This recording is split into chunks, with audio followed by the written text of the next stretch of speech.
Hello everyone, today we turn to Hwadu 10 of the Blue Clip record.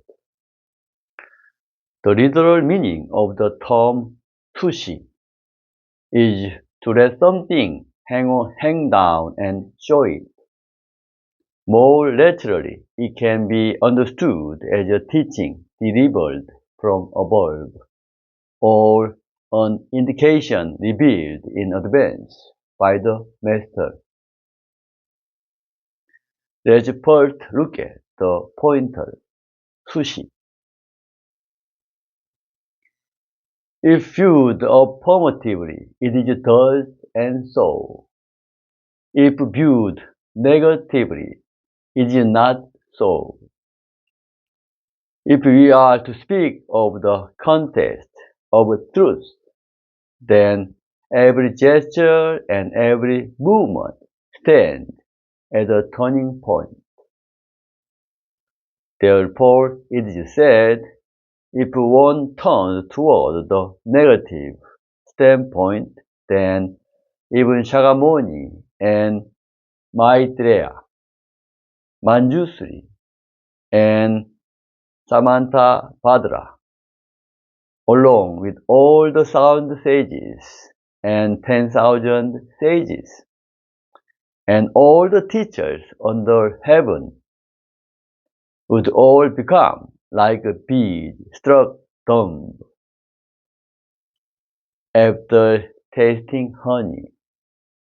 But if one turns toward the affirmative standpoint, then even mayflies, gnats, and the smallest insects would all emit great light, each and every one standing as an absolute being. But if one is neither affirmative nor negative, then what should one do? If it is found in the statutes, follow the statutes. If it is not found in the statutes, follow the precedents. Let's bring it up for examination. Main Hwadu. Master Mañjuśrī asked a monk, "Where have you come from?" The monk suddenly shouted, "Halt!" Mañjuśrī said, "The old monk has received one shout from you." Then the monk shouted again. Mañjuśrī said, "After 3 shouts and 4 shouts, what then?" The monk was silent.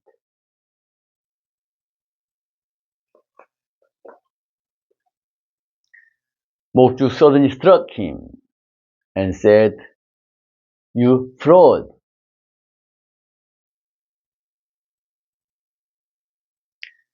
The teaching of 임제의현, who was famous for shouting, "Halt!" is a well-known method in Zen. This sudden shout is not merely a sound, but instantaneous exclamation that brings one directly back to one's original ground. It cuts off discriminating thoughts in an instant and returns one immediately to the present moment.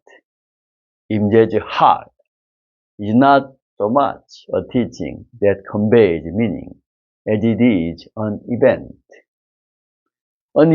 of sudden awakening that brings one straight back to one's own original place.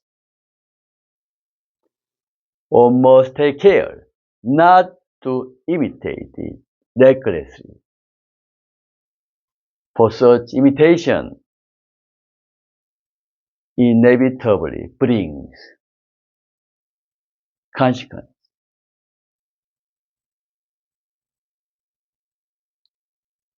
Now, let's look at a part of commentary. Master Hwadu said, I see all of you shouting in the East Hall and shouting in the West Hall. Don't shout at random. Even if you shout me up to the heavens, break me to pieces, and I fall back down again without even a trace of breath left in me. Wait for me to revive, and I'll tell you, it's still not enough. Why? I have never set out real pearls for you inside the purple curtains. As for all of you here, what are you doing when you just go on with wild, random shouting?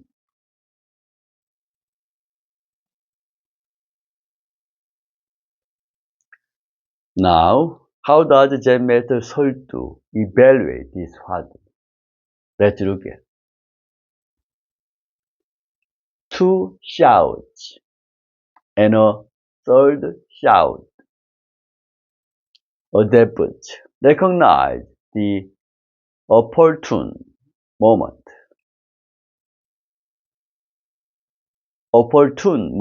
to change.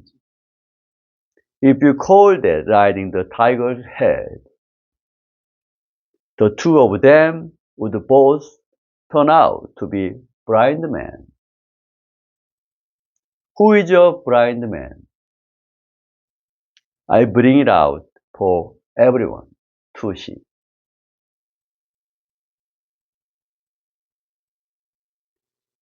Next, I will add a verse to this Hwadu.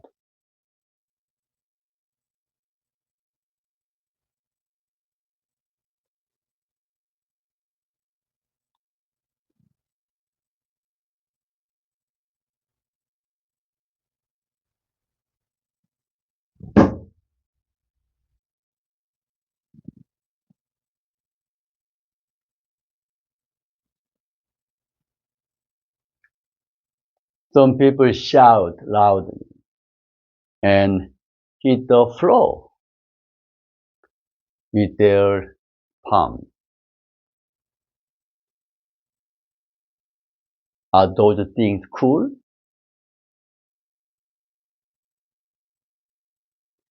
You should know that there are people who feel sorry for your show. Don't cheat on your conscience and imitate the masters. There will be retribution.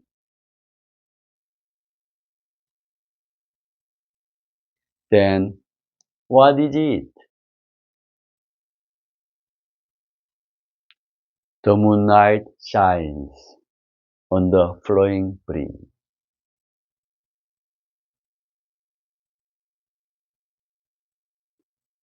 Next, let's look at mythology. Greek and Rome mythology is a symbolic system of stories created by the ancient humans to understand and explain the world.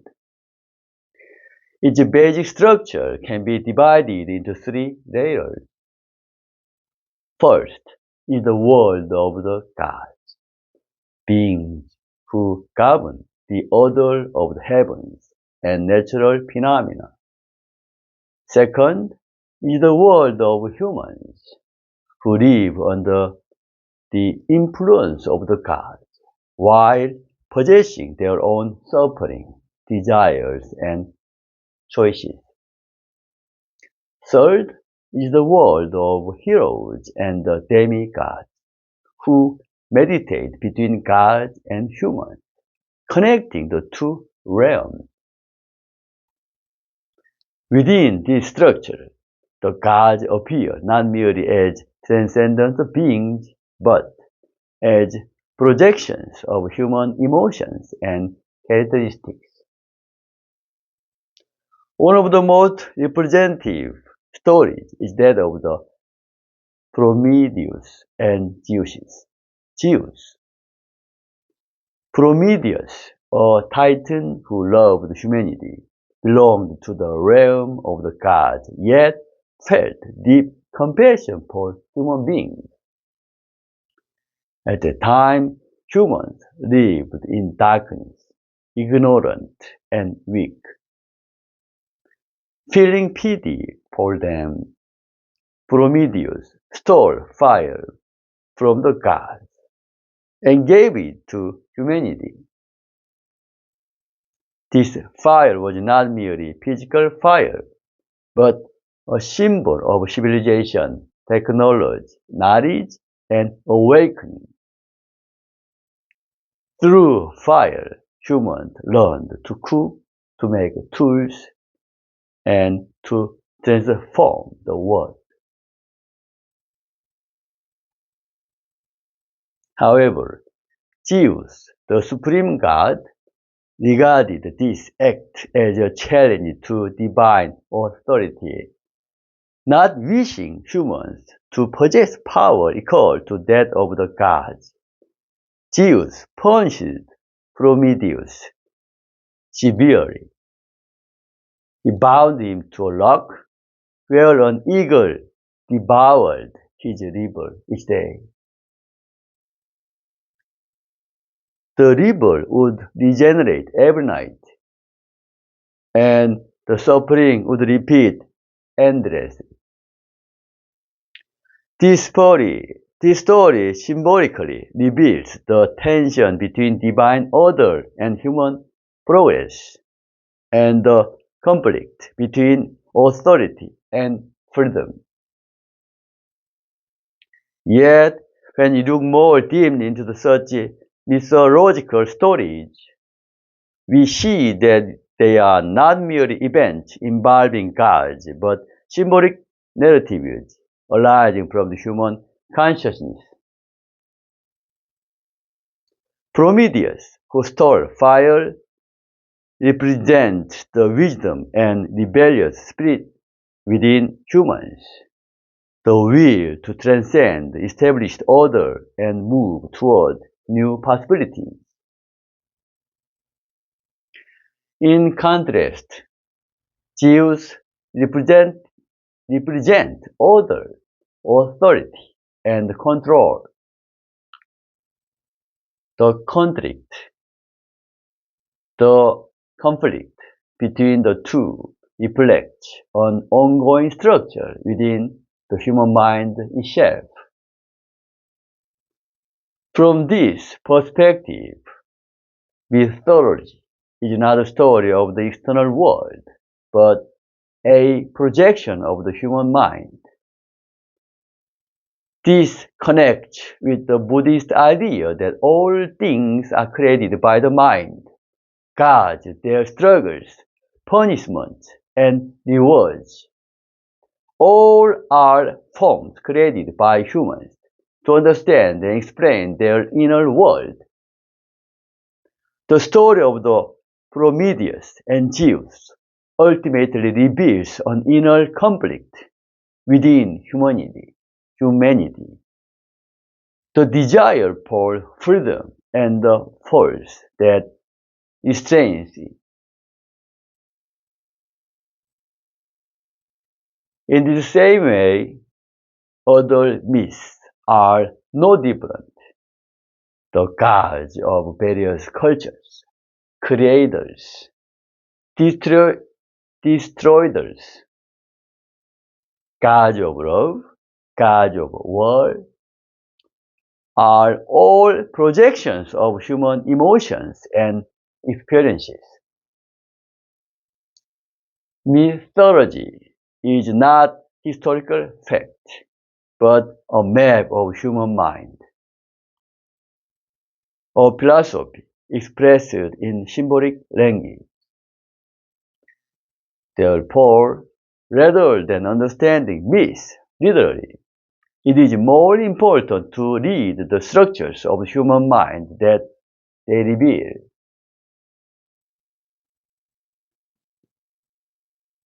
In the end, whether Greek and Rome mythology, Christian mythology, or any other mythology, all are stories created by humans to understand themselves.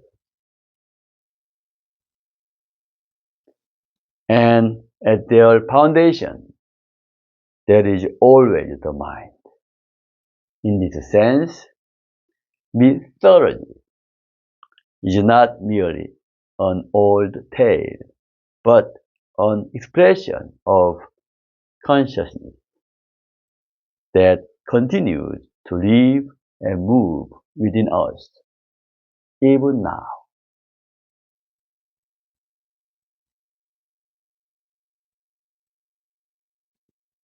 Today, let's call it a day.